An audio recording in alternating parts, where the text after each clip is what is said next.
Isa na namang umaga na puno ng pag-asa mula sa salita ng Diyos.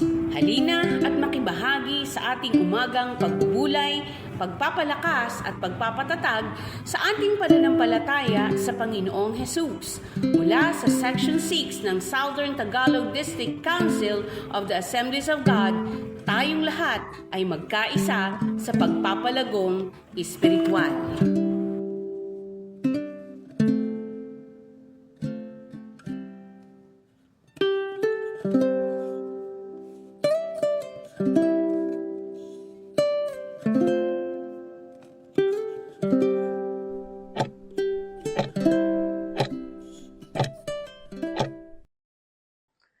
Magandang araw po sa inyo lahat. Muli tayo magbulay-bulay ng kanyang salita.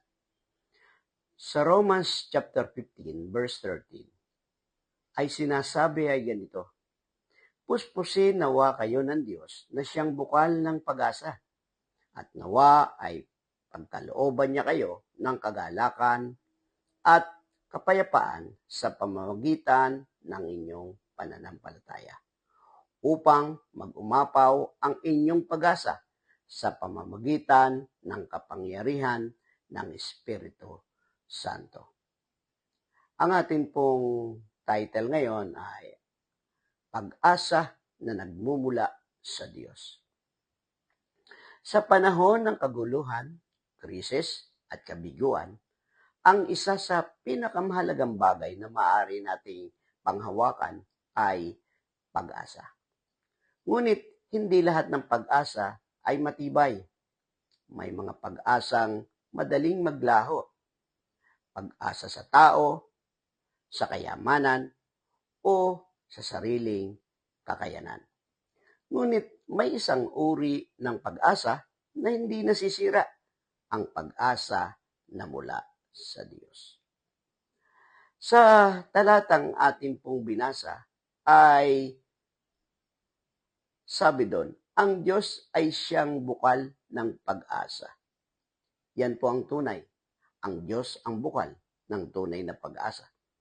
Hindi pansamantala ang pag-asang mula sa Kanya. Ito'y nakabase sa sitwasyon. Hindi ito nakabase sa sitwasyon, sa Kanyang katapatan at kapangyarihan. Ang Diyos ang nagbibigay ng matibay na pundasyon sa ating buhay. Sa Kanya, ang pag-asa ay hindi ilusyon, kundi katiyakan. Halimbawa, si Abraham, kahit matanda na, ay umasa pa rin sa pangako ng Diyos na siya ay magiging anak ng maraming bansa.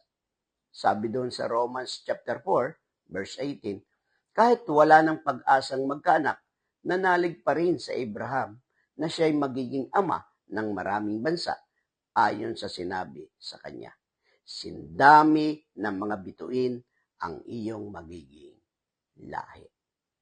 Ang Diyos ang bukal ng tunay na pag-asa. Sa talata pa ring ating binasa, ay nabasa natin doon, pagkalooban niya kayo ng kagalakan at kapayapaan sa pamamagitan ng inyong pananampalataya. Kagalakan at kapayapaan sa pananampalataya. Ang bunga ng pananampalataya ay hindi lang pag-asa, kundi kagalakan at kapayapaan. Sa gitna ng problema, may kapayapaang hindi kayang unawain. Sa gitna ng kalungkutan, may kagalakang mula sa Espiritu Santo. Tanong, ano ang pinanghahawakan mo ngayon? Takot o pananampalataya? Ang pananampalataya ang daan upang mapuspos tayo ng mga biyayang ito. Sa talata pa rin ating binasa ay sinasabi doon upang mag-umapaw ang inyong pag-asa sa pamamagitan ng kapangyarihan ng Espiritu Santo. Pag-asang nag-uumapaw dahil sa Espiritu Santo. Hindi ito simpleng pag-asa lamang. Ito'y nag-uumapaw. Hindi dahil sa atin, kundi sa kapangyarihan ng Espiritu Santo. Siya ang nagtuturo, nagpapalakas, nagpapalalim sa ating tiwala sa Diyos. Pag umapaw, hindi lang sapat para sa sarili, kundi nagiging inspirasyon din sa iba.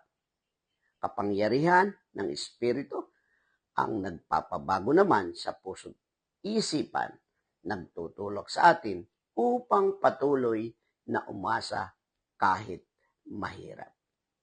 Mga kapatid, sa panahon ng kawalan ng katiyakan,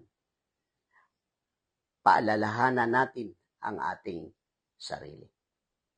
Ang Diyos ang bukal ng pag-asa. Sa Kanya, tayo'y puspos ng kagalakan, kapayapaan at pag-asa. Hindi nauubos, hilingin natin sa Diyos na puspusin tayo ng Espiritu upang ang ating pananampalataya ay patuloy na maging matibay at makapangyarihan. Bago ako magtapos, nais kong magkwento sa inyo. May isang batang lalaki na nakatira sa isang maliit na baryo sa kabundukan. Minsan, dumaan ang isang malakas na bagyo. Bumaha, bumagsak ang mga puno at nawala ng kuryente ang buong baryo. Dahil sa dilim ng gabi, natakot ang bata. Walang ilaw, walang tunog, at tila lahat ng bagay ay nawawala sa ayos. Lumapit siya sa kanyang lola at nagtanong, "Lola, hindi po ba tayo matatakot? Ang dilim-dilim po." Ngumiti ang matandang babae at sagot niya, "Hindi apo, may kandila tayo." Sabay sindi ng isang maliit na kandila, hindi man sapat para maliwanagan ang buong bahay, sapat ito para makita ang paligid, para makalakad, para makita ang mukha ng isa't isa, at higit sa lahat, para makaramdam ng pag-asa. Habang yakap ng kanyang lola, sinabi nito, "Apo, ang Diyos ay parang kandila sa gitna ng kadiliman. Hindi man agad niya tanggalin ang unos, nagbibigay siya ng liwanag, pag-asa na sapat para patuloy tayong maglakad." Mga kapatid, tayo man ay dumaan sa bagyo ng buhay, mga suliranin, kabiguan o kalungkutan, tandaan natin, may kandila tayong hawak. At ang kandilang iyon, ang pag-asa na mula sa Diyos na nagbibigay kagalakan at kapayapaan. Pinapalakas tayo sa pamamagitan ng Espiritu Santo. Tayo po ay manalangin. O Diyos ng pag-asa, puspusin mo kami ng iyong kagalakan at kapayapaan. Palalimin mo ang aming pananampalataya at patatagin mo kami sa kapangyarihan ng iyong Espiritu Santo. Naway maging daluyan din kami ng pag-asa sa aming kapwa. Sa ngalan ni Jesus, na aming Panginoon at tagapagligtas. Amen.